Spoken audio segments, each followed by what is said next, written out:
been here from the beginning. Like Jane just mentioned, she's been here since February.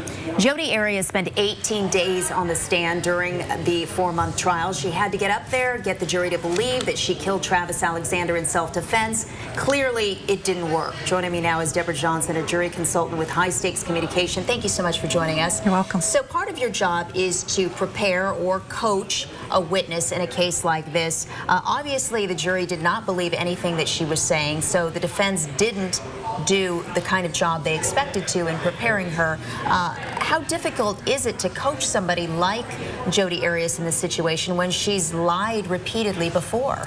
Well, it's very difficult because she's shown so many sides of herself, and one of the difficulties of the defense was, which side are we going to show? So they pretty much sort of said, we're going to show her as the victim.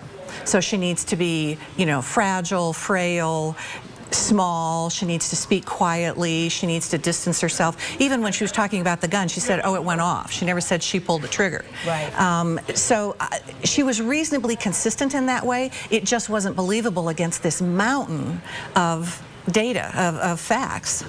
Now, her attorney even admitted in court, he said, on most days, even I don't like Jodi Arias. I mean, how difficult is it to coach somebody who is so polarizing as she has been in the last 5 years? Well, it's really tough, and I think it was interesting in the 11th hour that that's what he would say. So to really almost align himself with what he thought the jury was probably feeling, in order for him to get closer to them potentially, and maybe have them believe a little more of what he said. Because if he's thinking some of the same things they are, then maybe they can think some of the same things he is. So maybe they could agree with him on some of the defense. Well, they had such a big challenge in front of them. How would you, given what you know, gone about coaching Jodi Arias differently?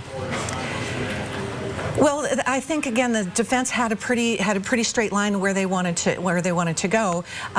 You know, it's tough to stand up under 4 months like that. It's one thing if it's a 2-day trial, and maybe, you know, it's just every day working with her, you know, not to be making faces, not to be, you know, no anger, no, you know, little flashes of rage or anything like that, to just keep her, you know, as calm as you possibly could and in sort of in character, because we still don't know who she is. I mean, if you sat in the courtroom, who was she really? So she needed to be a lot more, you know, more consistent with what she was doing. And knowing that she was going to spend 18 days on the stand, would you have done anything differently?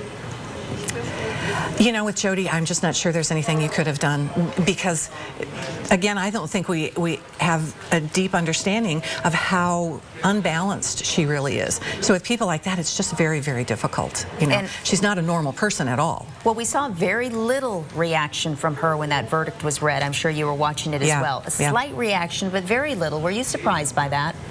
I actually was a little surprised, yeah.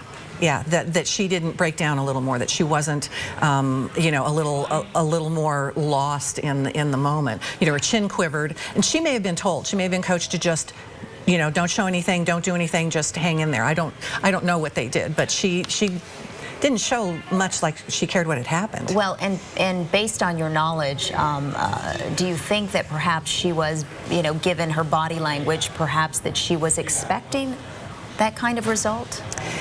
Well, she either was expecting the result or she was not expecting it at all, and it took her a while to understand that she had actually been convicted.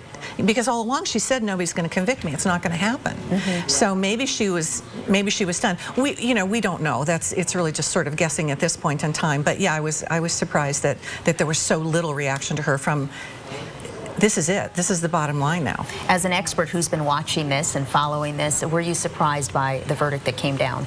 No, I was very pleased by the verdict. I think based only on the information, only on the facts, I think the jury did a very nice job of separating potentially how they felt about her, for her, against her, and just looking at the facts. So that may have been Martinez really doing a good job with that, or they were just very smart and very serious.